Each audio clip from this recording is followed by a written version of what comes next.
দশম দিনে চলছে ইরান ইসরায়েল পাল্টাপাল্টি হামলা, খাদের কিনারায় বিশ্ব অর্থনীতি। মোস্তফা খামেনি ইরানের নতুন সর্বোচ্চ নেতা।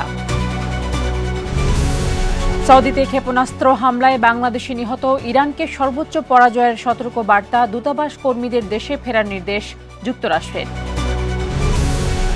চলমান যুদ্ধ পরিস্থিতি ঝুঁকিতে ফেলছে উপসাগরীয় দেশগুলোর পানি ও খাদ্য নিরাপত্তাকে। কয়েকদিনের মধ্যেই ভয়াবহ সংকট তৈরির আশঙ্কা। যুক্তরাষ্ট্রের পপ সুপারস্টার রিহানার বাড়ি লক্ষ্য করে গুলিবর্ষণ, জড়িত থাকার অভিযোগে ৩০ বছর বয়সী এক নারী গ্রেফতার।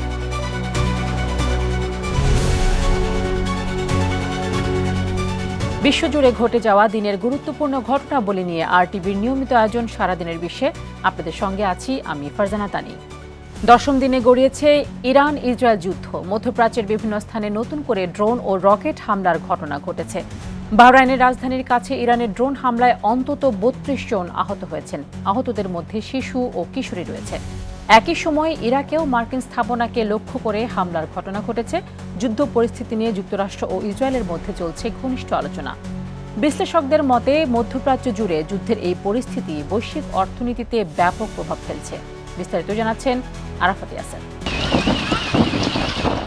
দশম দিনে গড়ালো ইরান ইসরায়েল যুদ্ধ।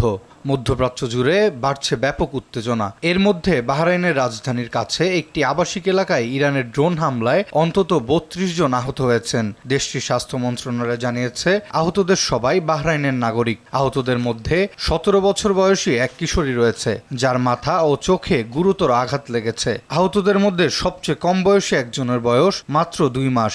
এর মধ্যে ৪ জনের অবস্থা আশঙ্কাজনক বলে জানা গিয়েছে।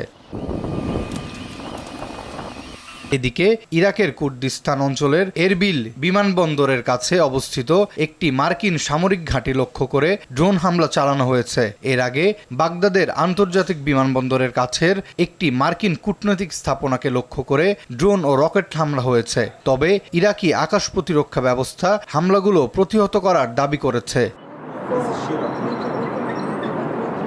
যুক্তরাষ্ট্র ও ইসরায়েলের মধ্যে যুদ্ধ পরিস্থিতি নিয়ে আলোচনা চলছে। মার্কিন প্রেসিডেন্ট ডোনাল্ড ট্রাম্প জানিয়েছেন ইরানের সঙ্গে যুদ্ধ কখন শেষ হবে তা তিনি ইসরায়েলের প্রধানমন্ত্রী বেনিয়ামিন নেতানিয়াহুর সঙ্গে যৌথভাবে সিদ্ধান্ত নেবেন।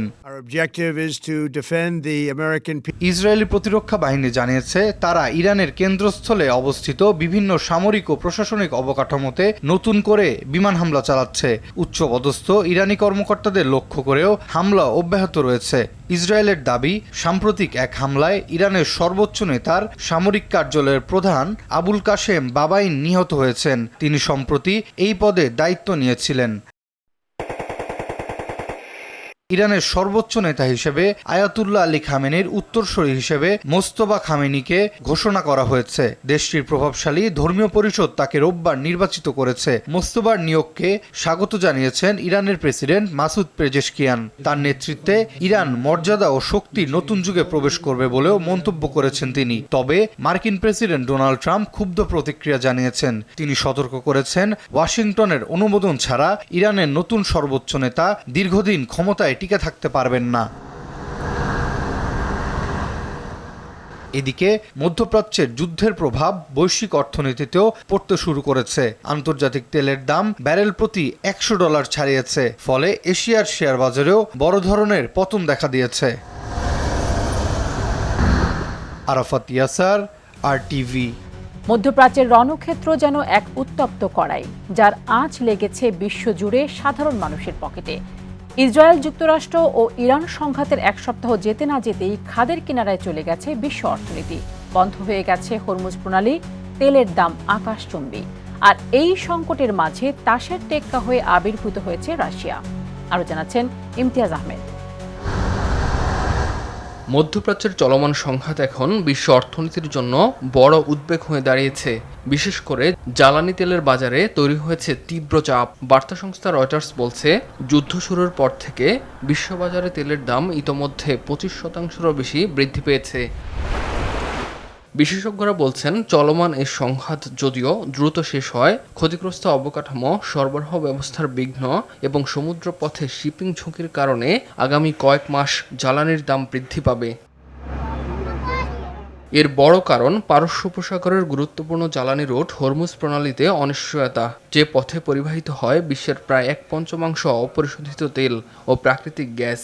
এ রুটে জাহাজ চলাচল ব্যাহত হওয়ায় সৌদি আরব, সংযুক্ত আরব আমিরাত, ইরাক এবং কুয়েতের মতো বড় উৎপাদক দেশগুলো বিপুল পরিমাণে তেল রপ্তানিতে বাধার মুখে পড়েছে।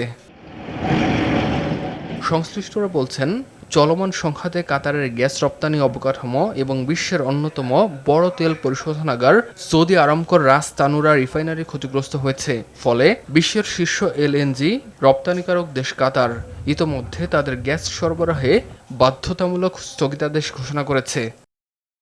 প্রভাব পড়ছে এশিয়া ও ইউরোপের জ্বালানি বাজারেও।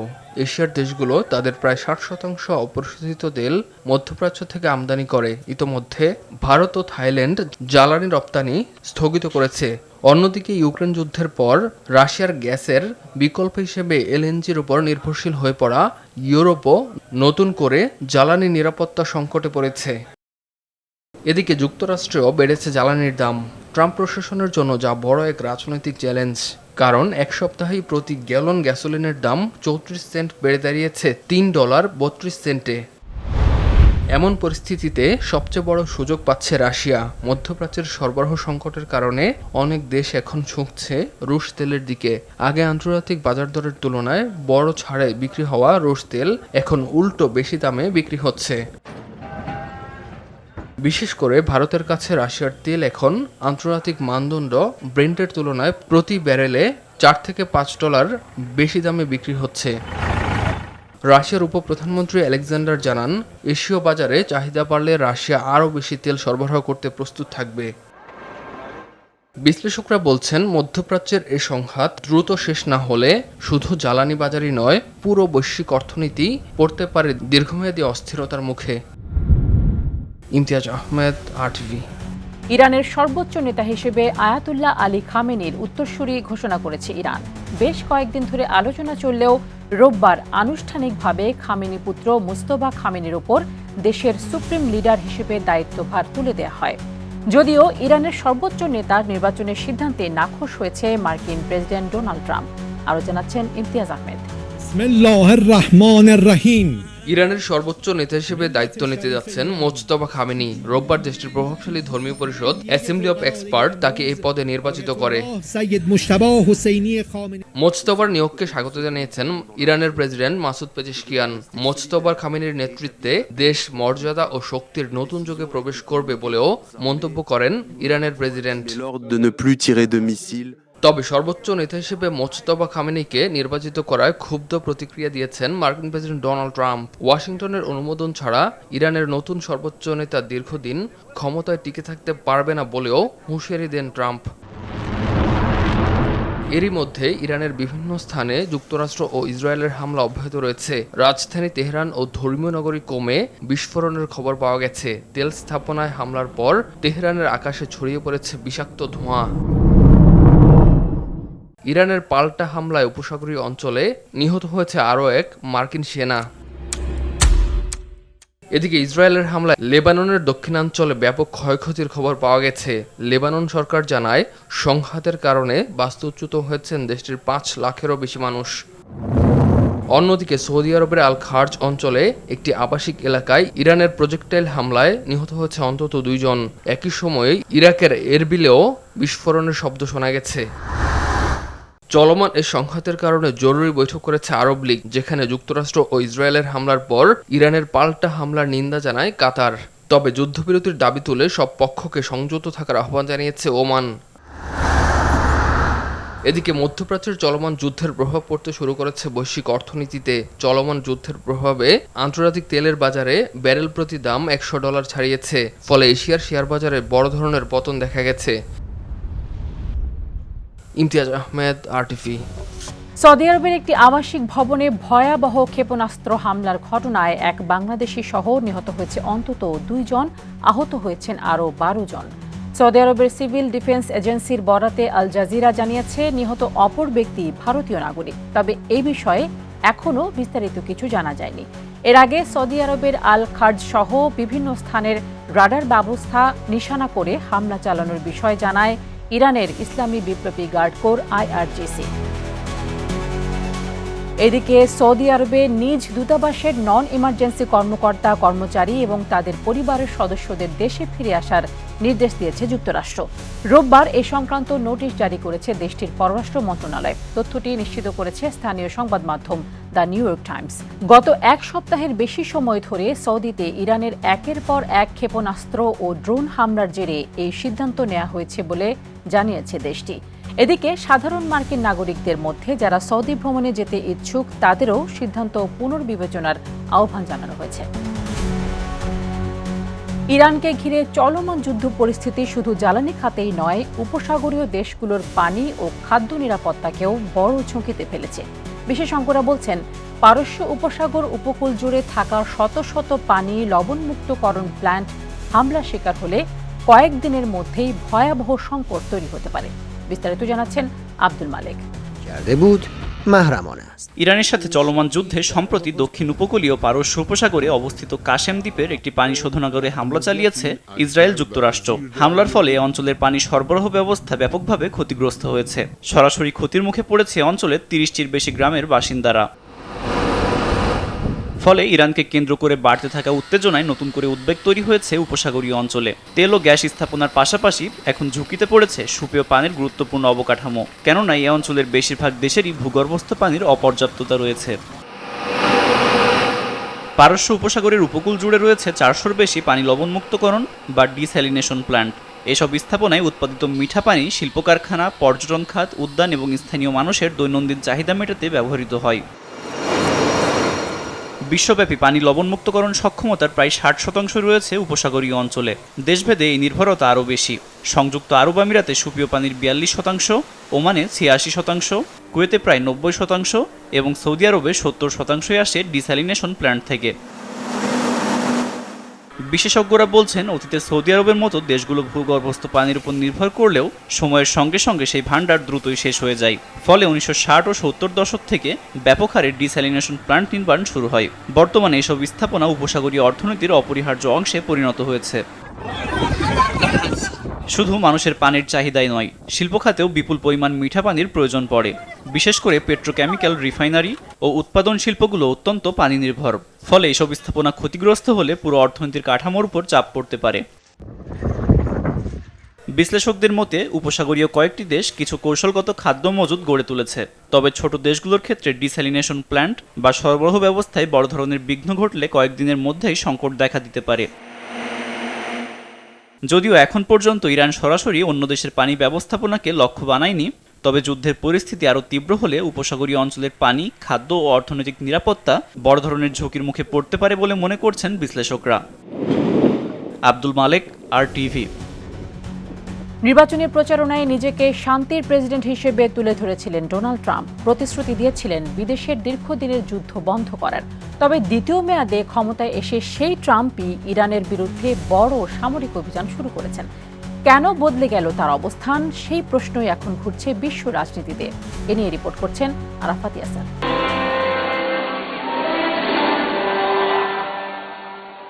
নিজেকে শান্তির প্রেসিডেন্ট হিসেবে প্রতিষ্ঠা করতে চেয়েছিলেন মার্কিন প্রেসিডেন্ট ডোনাল্ড ট্রাম্প। নির্বাচনী প্রচারণায় তিনি বারবার বলেছিলেন, যুক্তরাষ্ট্রকে আর বিদেশের চিরন্তন যুদ্ধের মধ্যে রাখবেন না। তবে দ্বিতীয় মেয়াদে ক্ষমতায় আসার কয়েক মাসের মধ্যেই তিনি ইরানের বিরুদ্ধে বড় সামরিক অভিযান শুরু করেছেন।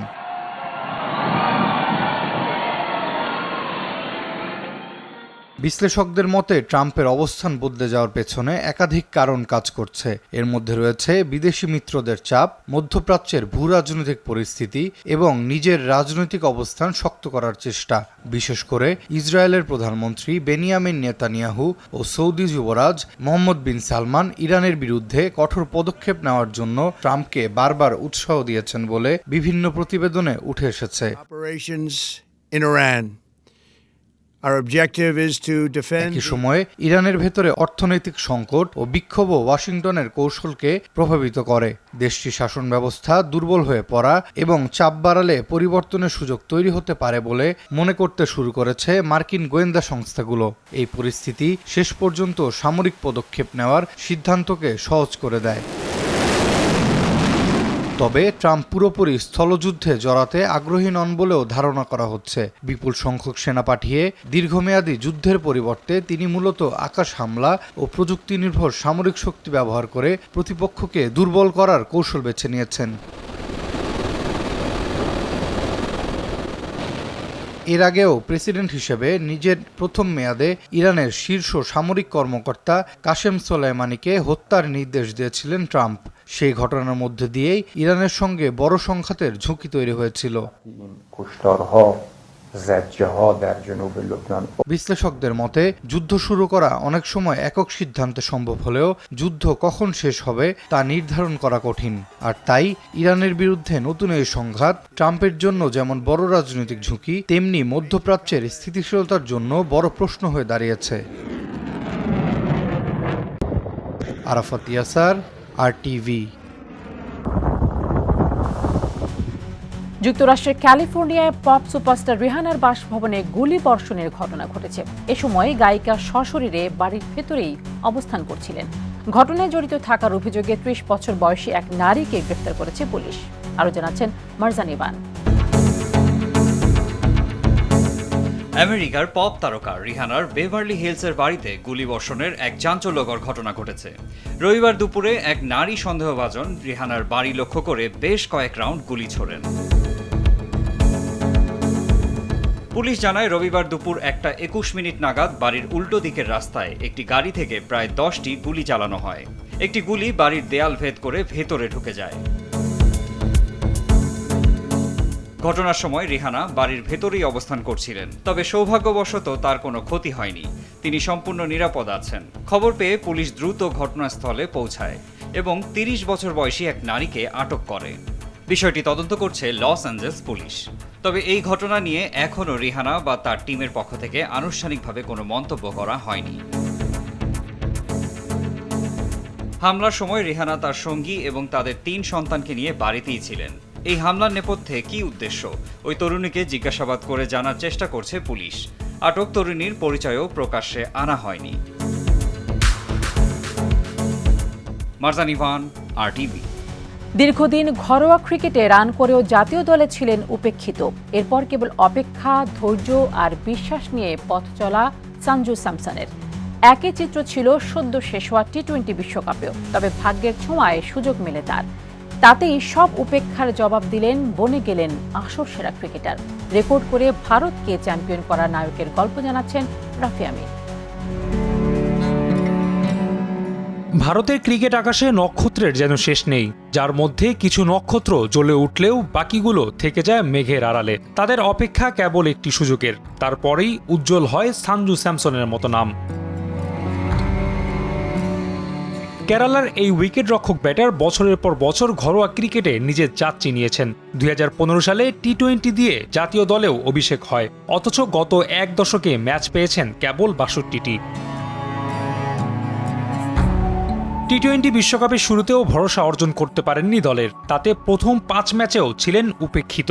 এরপরই রিঙ্কু সিংয়ের বাবা মারা যাওয়ায় ডাক পেলেন একাদশে, যেন সৃষ্টিকর্তা ফিরে তাকালেন স্যামসনের দিকে।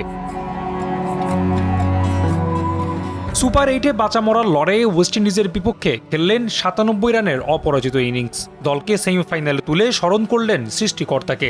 এরপর ইংল্যান্ডের বোলারদের তুলোধুনো করে 89 রান করলেন। টানা 250-তে দলকে তুললেন ফাইনালে। প্রশ্নটা এবার জোরালো হলো, শিরোপা নির্ধারণী ম্যাচেও কি হাসবে স্যামসনের ব্যাট? শঙ্কা উড়িয়ে টি-20 বিশ্বকাপ ফাইনালের ইতিহাসে ব্যক্তিগত সর্বোচ্চ 89 রান করলেন স্যামসন। তাতে ভর করেই 255 রানের পাহাড়সম সংগ্রহ পায় ভারত। এরপর রেকর্ড তৃতীয়বারের মতো চ্যাম্পিয়ন তকমা। টানা 3 ম্যাচে 350, 3টিতেই ম্যাচ সেরা। মাত্র 5 ম্যাচে 321 রান করে টুর্নামেন্ট সেরার পুরস্কারও তুললেন ঘরে।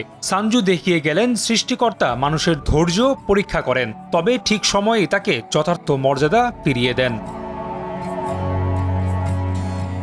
রাফি আমিন, RTV। আর এরই সাথে শেষ করছি সারাদিনের বিশ্ব। RTVর সাথে সংযুক্ত থাকুন, মতামত জানান RTV সামাজিক যোগাযোগ মাধ্যমগুলোতে।